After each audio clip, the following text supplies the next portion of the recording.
Ohm's law. According to Ohm's law, at constant temperature, as we have all studied, the potential difference across the ends of the conductor is directly proportional to the current. Here V represents the potential difference and I represents the steady current flowing through the conductor. And you can see there's a proportionality symbol given in this equation. When you substitute this proportionality symbol with an equality symbol, you will be introducing what is called as a constant. Now this constant gives us an idea about the material through which the current is passing. So this constant, which is represented as R, is called as the resistance offered by the conductor for the current which is flowing through the conductor. So from this law, we can study the relation between the voltage and the current. When you look at the textbook, you can see that there is a graph which has been representing the relation between the voltage and the current. And if you can see here, it is a straight line which shows that as voltage keeps on increasing, so the current also correspondingly increases and thereby forming a straight line. So this relation is called as the Ohm's law. Now when you look at the Ohm's law, it is applicable only for simple circuits. Now what will happen if we have little more difficult or little more complicated circuits? So in order to understand the current flow in the complicated circuits or somewhat difficult circuits, we are going to apply what is called as Kirchhoff's laws. So according to Kirchhoff's laws, there are two categories, the first law and the second law. In the first law, we call it as the junction law or we call it as the current law. Whereas the second law is fully concerned with the voltage law or we can call it as a loop law. So the first law represents the junction law or the current law. The second law represents the voltage law. Why we are studying Kirchhoff's laws? Since we cannot apply the Ohm's law for complicated circuits, we are concentrating on Kirchhoff's law. How this law came into existence? The scientist by name Kirchhoff in 1842 formulated the following two laws which enabled us to find the distribution of the current in the complicated circuits as well as the network. So now we are going to see the first law. So the first law, as I told you, is also called as the junction law or we call it as the current law. So you will be studying basically about the junctions in which the current is meeting. So what do you understand by a junction? For example, from the government's decision, we are able to see that we are going to open our schools and we are eagerly to come and meet each and every of our friends and see our classrooms, meet our teachers and so on. So if you see, your friends will be coming from different directions. Now when they are coming, for example, from Fatima Church, they will come to our school, Christ King. From Medavakkam to Christ King. From Pallikarnai to Christ King. From Mandambakkam to Christ King. So Christ King, our school acts as a junction where all the students come and meet. So when the school reopens at the morning session, we all come and assemble in the school.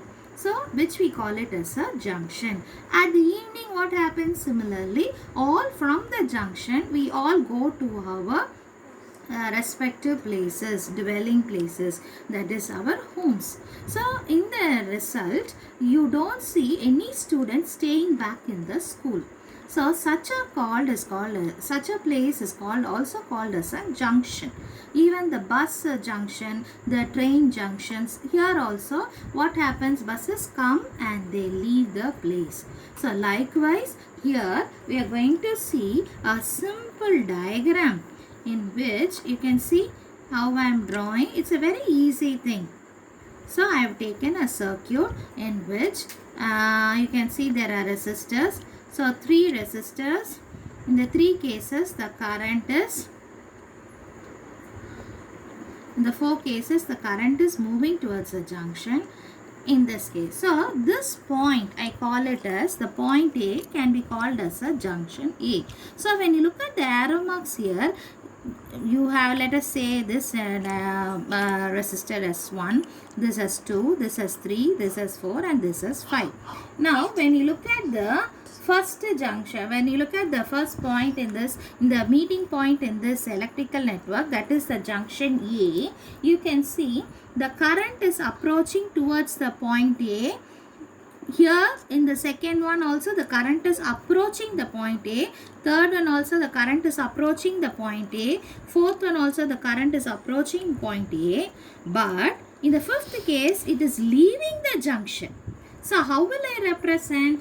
If we take currents approaching the point A as shown in the figure 1, 2, 3, 4, we take it as positive. And leaving the point we take it as negative. So how can I write? Let me consider this to be as I1, this as I2, this as I3, and this is I4, and this is I5. So what are the currents which are approaching the junction A? So the currents which are approaching the junction A are, can you tell me? Now as we are going to see the junction A, the approaching currents are I1, that is along 1, and it is when you see the circuit along 2, the current approaching is I2. So I have to use positive, and you have to write again plus, because this current is also approaching A. So this is I3, and next you will be having again I4 if you see, and here when you see this current I5, you can see the arrow mark, it is leaving the junction. So we take it as minus I5, which is equal to 0. So from this equation itself, we can tell the statement of the first law. The sum of the incoming current and the outgoing current is always equal to 0 at any junction.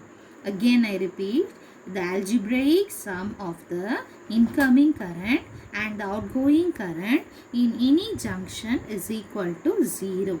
Now when you look at this equation, you can change it as I1 plus I2 plus I3 plus I4 is equal to I5. So again this can be given in another way. The sum of the incoming currents is equal to the sum of the outgoing currents, provided if you have one more electrical network. So this is the first Kirchhoff's first law. Why we are studying Kirchhoff's law? Because in Ohm's law it is applicable only for simple circuits. So we are going to study Kirchhoff's law, which will be giving us the complicated circuits. So according to Kirchhoff's law, first law which called as a current law. Now we are going on to Kirchhoff's second. I hope it is clear to you, children. Okay children, now we are going on to Kirchhoff's second law. This law is called as a voltage law, or we call it as the loop law, or we call it as a loop rule. It states that in a closed circuit, the algebraic sum of the products of the current and the resistance in each part of the circuit is equal to the total EMF induced in the circuit. Now let us see. I am going to show you important okay. Now see children, I am showing you a circuit. In this circuit we are going to apply Kirchhoff's second law, which we call it as the loop law. Now when you look at the circuit, you can see how the circuit goes. We can see the junctions first. Now take A, the current I1 is passing towards the junction, and from the junction A there is another current coming out. Similarly, you have a junction B where the current is coming out of junction B. Similarly, C coming out of the junction.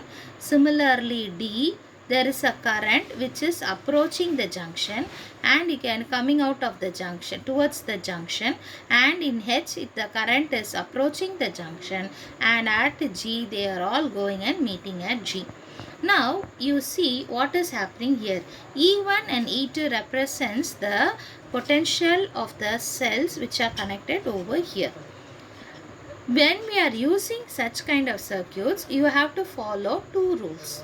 One rule is, when we are using this law, we have to start from a point on the loop and go along the loop either a clockwise direction or an anti-clockwise direction to reach the same point again. So, as we have all studied and we all know analogously, A is the starting point. So, let us start from here. A, we start from A, we go to H, from H to G, again G to B, again from B to A. Since we are completing this entire circuit, we call this as a closed loop. Now, you understand this carefully. We have to go either a clockwise direction or an anti-clockwise direction.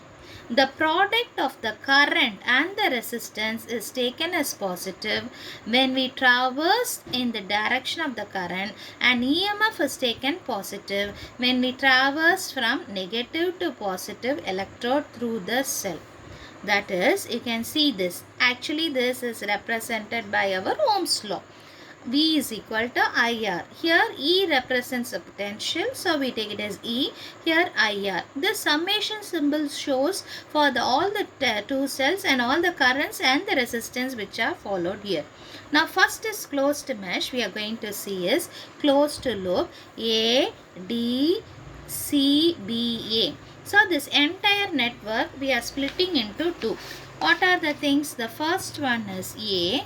So from A, I am going towards, I have a cell E1 whose potential, I have a resistance R1, then I have the point B. From B we go to C. From C we have another resistor, and this resistor is connected to another battery, and this battery is again connected to A through D.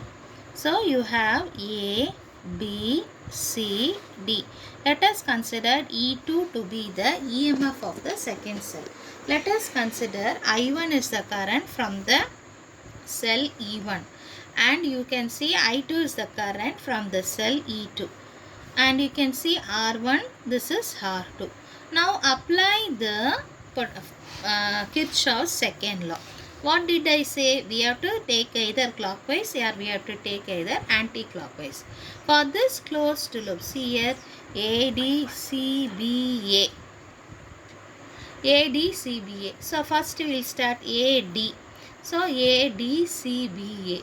So what is ADCBA? The current coming out is I1 R1, because it is all approaching only in the clockwise direction. Now I1 R1, and this is going in reverse direction. Actually it should go like this, correct? So since it is going the reverse direction, I use minus I2 R2, which is equal to the EMF across this branch is E1, the EMF across this branch is E2, but since they are opposite, the current should flow from the positive to its negative. So since it is traversed in direction, I use the minus sign. I hope this is clear for you. You can see the diagram in this. Okay. Now this is only an example. For your explanation only I am utilizing. You can stick on to your textbook itself. You can stick on to your textbook.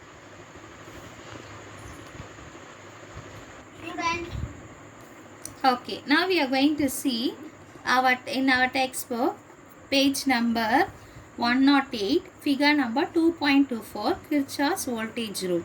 Now you see here children, the current is going from A to B. So you take it as V is equal to I into R. The plus sign shows that since it is going from A to B. When the current is going from B to A, we take it as the reverse way. But see here, the current is going from B to A. The direction is wrong here. So I want my girls to change the current direction as B to A. This is how you have to write. There is a correction in your textbook. Similarly, when the current is going from A to B, you have to write it as from plus to minus. So this should be changed again children. So keep in mind, if the current flows from the positive terminal towards the negative terminal, then it is plus. If it flows from negative to positive, it is minus. Here it is B to A, this is correct. Here this is from A to B, this has to be changed. Okay children, you make this as plus, you make this as minus. So, Kirchhoff's voltage rule has to be applied only for all the currents in the circuit reaching a steady state condition. So, this is what is given in a textbook. Why I explain to you this circuit is, it is because you can apply it for your example sums. Okay, you can see the application of the second law here in the figure, page the example 2.21. So, from the examination point of view, how will you write first law and second law? For the first law, you have to explain it this one and you write the equation. For the second law, you can either use this direction or you can give it directly from the statement. Okay, now what is the use of studying Kirchhoff's law? We are going to study what is called as Wheatstone's network. I hope everything is explained in the video, but this is for you to again recapitulate what you have studied in the earlier videos. Now we are going to see Wheatstone's network. In the Wheatstone's network, we are going to find out unknown resistance. Okay.